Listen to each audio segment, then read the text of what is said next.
Movie की starting होती है 2021 मेक्सिको से, जहाँ पर देश की हालत बहुत खराब थी। लोग दंगे कर रहे थे। आर्मी और पुलिस ने पूरे देश में कर्फ्यू लगा रखा था। हॉस्पिटल में जख्मी लोग भरे पड़े हुए थे और नए और जवान लोगों को भर्ती कराने के लिए बूढ़े लोगों को हॉस्पिटल से बाहर कराया जा रहा था। अब इधर दूसरी तरफ दो परिवारों में मरीन और एरन की शादी की पार्टी हो रही थी। मेरिन की माँ रेबेका बहुत परेशान थी क्योंकि पार्टी में बहुत बड़े बड़े लोग आए हुए थे, तो पार्टी एकदम परफेक्ट होनी चाहिए थी। लेकिन कभी कभी उनके घर का पानी खराब आ रहा था और गेस्ट जब भी गिफ्ट में पैसे देते थे तो रेबेका उसको एक तिजोरी में रख देती थी। कुछ लोग पार्टी में बहुत देर से आए थे क्योंकि आर्मी ने बहुत सारे रास्तों को बंद कर रखा था, तो उनको वहां पर आने के लिए दूसरा रास्ता लेना पड़ा था। अब उसी टाइम उनके घर का एक पहले का नौकर रोनाल्डो रेबेका से मिलने आता है, जो कि उससे कुछ पैसों की मदद मांगता है जिससे कि वो अपनी पत्नी को हॉस्पिटल में एडमिट करवा पाए। पहले तो रेबेका उसको पैसे देने से मना करती है, लेकिन रोनाल्डो के लिए वो कुछ पैसे अपने बेटे इवान और अपने पति डैनियल से ले लेती है और रोनाल्डो को दे देती है। लेकिन फिर भी वो पैसे हॉस्पिटल के खर्च में कम पड़ रहे थे, तो रोनाल्डो और कुछ पैसों की मांग करता है। लेकिन इस बार रेबेका उसकी कोई मदद नहीं करती है और पार्टी के अंदर चली जाती है। अब उसी टाइम रोनाल्डो को मरीन देख लेती है और उसकी परेशानी का कारण जानकर वो उसकी मदद करने के लिए डैनियल से पैसे मांगने जाती है। लेकिन डैनियल यहाँ पर रोनाल्डो की बात जानकर खुद बाहर जाता है और रोनाल्डो को पैसे देकर उसको वहां से जाने को कहता है, नहीं तो वो उसे सिक्योरिटी बुलाकर भगा सकता था। मरीन फिर भी रोनाल्डो की मदद करने के लिए फिर से तिजोरी के पास जाती है, लेकिन तिजोरी का पासवर्ड उसकी माँ रेबेका ने चेंज कर दिया था। और तब मरीन एलन से पासवर्ड पूछने जाती है, लेकिन एलन को इसके बारे में कुछ भी नहीं पता था।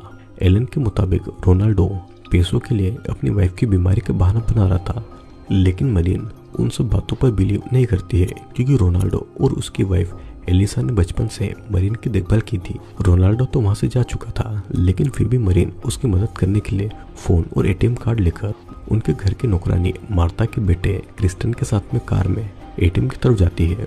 और जाने से पहले वो मार्ता से मना करती है कि वो किसी को भी न बताए कि वो कहाँ गई है। अब रास्ते में मरीन को दूसरी रोड लेना पड़ती है क्योंकि बहुत सारी रोड को आर्मियों ने ब्लॉक कर दिया था। और इस तरफ पार्टी में गन दिखाकर कुछ प्रोटेस्टर्स घुस आते हैं और वो वहाँ पर लोगों के साथ में मारपीट करके उनके पैसे लेते हैं। लोग पैसे देने वाले हो या ना देने वाले हो, लेकिन उन प्रोटेस्टर्स ने बहुत से लोगों को मार दिया था और यहाँ तक कि एक प्रेग्नेंट लेडी को भी उन्होंने जिंदा नहीं छोड़ा था। रेबेका भी इसी दौरान मारी गई थी और इवान भी गोली लगने से जख्मी हो गया था। मार्ता फोन पर क्रिस्टन और मरीन को घर आने से मना करती है, नहीं तो उनकी भी लाइफ खतरे में आ सकती थी। और प्रोटेस्टर घर को बुरी तरीके से तोड़ रहे थे। वो वहाँ का सामान और पैसे चोरी कर रहे थे और पार्टी के गेस्ट से भी वो मारपीट कर रहे थे। दूसरी तरफ मरीन और क्रिस्टन भी दंगे में फंस जाते हैं और किसी तरह वे लोग रोनाल्डो के घर तक आते हैं। लेकिन एक अमीर लड़की का एक गरीब के घर में छुपने से उनकी और मरीन की जान को खतरा हो सकता था। मरीन फिर एलिसा से मिलकर उसको प्रॉमिस करती है कि वो उसको हॉस्पिटल लेकर जाएगी। लेकिन रात तक टाउन में दंगे खत्म नहीं हो रहे थे और मरीन क्रिस्टन के घर रहने के लिए चली जाती है, जो कि रोनाल्डो के ऊपर वाला घर था। और मार्ता भी तब तक घर पहुंच गई थी और कुछ ही टाइम में आर्मीज कुछ लोगों को मारकर किसी तरह टाउन पर काबू पा लेती है। और सुबह तक आर्मीज मरे हुए लोगों की बॉडी को लेकर चली गई थी और पूरे शहर में कर्फ्यू लगा दिया था। मरीन अपने घर पर जाना चाहती थी, लेकिन मरीन के लिए कोई खतरा न हो, इसलिए पहले क्रिस्टन बाहर देखने जाता है ताकि कोई खतरा न हो।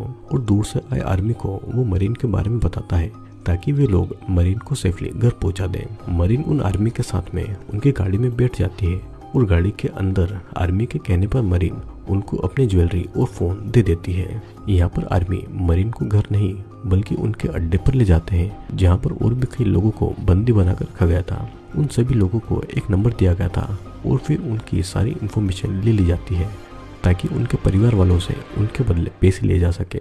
और बात न मानने पर उनको वहाँ पर बहुत ज़्यादा टॉर्चर किया जाएगा, यहाँ तक कि कुछ आर्मी बंदी बनाई गई औरतों का रेप भी करते हैं।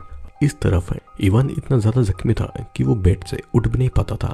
और इवान का एक फ्रेंड था जिसका नाम था जनरल ऑर्बल। वो उससे अपने फादर के कहने पर मदद मांगता है मरीन को ढूंढने के लिए, और वे लोग भी मरीन को ढूंढने में लग जाते हैं। डेनियल की माँ और वाइफ के फ्यूनरल पर ज्यादा लोग नहीं आए थे क्योंकि सभी की फैमिली से कोई ना कोई मारा गया था, तो कौन किसके लिए दुख मनाएगा।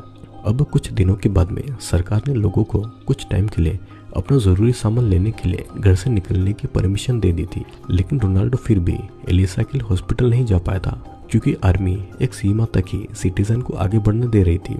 आर्मी के अड्डे पर अब बंदी बनाए गए लोगों के वीडियोस बना रही थी और कभी कभी आर्मी उनको टॉर्चर करने का भी वीडियो बनाते थे ताकि उनके घर वालों को ये वीडियो दिखाकर उनसे पैसे मांग लिए जाए। अब एक दिन एलिसा की हालत बहुत ज्यादा खराब होती है और तब रोनाल्डो डॉक्टर ढूंढने के लिए बाहर जाता है और बाहर उसे आर्मी रोकने की कोशिश करती है लेकिन वो नहीं रुकता है और तब आर्मी उसे गोली मारकर उसे जान से मार डालती है और यहाँ पर एलिसा भी अपनी बीमारी के कारण मर जाती है और अगले दिन दोनों का फ्यूनरल भी होता है। यहाँ पर हम देखते हैं कि डेनियल को मरीन की वीडियो भेजकर उसके बदले $10 मिलियन पैसों की मांग की गई है लेकिन उसे ये नहीं बताया जाता है कि पैसे भेजने कहाँ है। और इधर अड्डे पर आर्मी सभी बंदी बनाए लोगों को एक साथ ठंडे पानी से नहला रहे थे। वहाँ की कुछ आर्मी इतने पैसों में खुश नहीं थे और उन्हें बंदी बनाए गए लोगों की फैमिली से और भी ज्यादा पैसे चाहिए थे, तो वो मरीन को चुपके से एक अलग जगह पर लेकर जाते हैं और मार्ता को खबर पहुंचाते हैं तो वो उसके बदले उन्हें $80 मिलियन दे दें। अभी यहाँ पर टाउन के सिटीजन को अपने अपने जॉब पर जाने की परमिशन मिल चुकी थी और लोगों को फिर से काम करने का परमिट भी दिया जा रहा था, तो वे दोनों मरीन के घर पर अपनी जॉब पर वापस जाते हैं।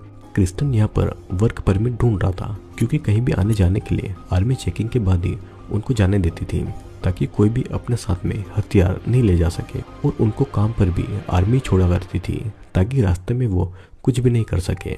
मरीन को ढूंढने में पुलिस भी अब उनकी कोई मदद नहीं कर रही थी और क्रिस्टन डेनियल से मिलकर किडनैपर की सारी बातें बताता है कि मरीन के लिए उन्होंने कितने पैसे मांगे हैं। इवान से बात करके डेनियल पैसे देने के लिए राजी हो जाता है और इधर हम देखते हैं कि पैसे देने के बाद भी आर्मी बंदियों को मार रही थी ताकि उनकी आइडेंटिटी कभी भी सामने नहीं आ पाए। क्रिस्टन और मार्ता भी पैसे घर लेकर आ पाए क्योंकि वो आर्मीज उन्हें ध्यान से चेक नहीं कर रहे थे। अब रात के समय आर्मी के कुछ लोग आकर वहां से पैसे तो ले जाते हैं लेकिन वो मरीन को वापस नहीं लौटाते हैं और वे उल्टा उनसे और पैसों की मांग करते हैं और तब डेनियल को पता चल जाता है कि ये बस एक स्कैम है, तो वो पुलिस को इसके बारे में बता देते हैं। फिर पुलिस कुछ ही समय में मार्ता के घर में पैसे लेने के लिए आए आर्मी को अरेस्ट कर लेते हैं और मार्ता को भी बचा लिया जाता है लेकिन बाकी बंदियों को नहीं बचाया जा सकता था। किडनैपर आर्मी सभी बंदी बनाए लोगों को गोली मारकर मार डालते हैं ताकि कोई भी उनकी बात बाहर न लाए और वे बिल्डिंग में आग लगा देते हैं। लेकिन यहाँ पर मरीन को क्रिस्टन के घर पर ले जाया जाता है और वहाँ पर दोनों को आर्मी मार डालती है क्योंकि ये सब आर्मी भी उनसे मिले हुए थे। ऑर्बल यहाँ पर मरीन की फैमिली के सामने ऐसा दिखाता है जैसे कि क्रिस्टन ने मरीन को मारकर खुद ही सुसाइड कर लिया है, तभी अथॉरिटीज का काला सच हमेशा ही छुपा रहे। कुछ दिनों के बाद में इन सब जुल्म का इल्जाम मार्ता पर लगाकर उसको पब्लिकली फांसी दे दी जाती है और ऑर्बल और मरीन के फादर ये सब बैठकर देख रहे थे और इसी के साथ में ये मूवी यहीं पर एंड होती है।